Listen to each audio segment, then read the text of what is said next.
নয়া তাল হইছে, ডায়াবেটিস ধরা খাইবার পরে নয়া তাল হইছে, সিগারেট খান যেত না।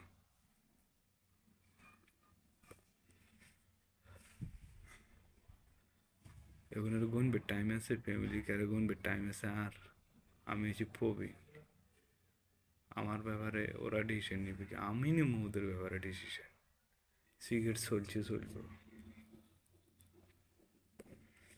সিগারেট চলছে চলবো।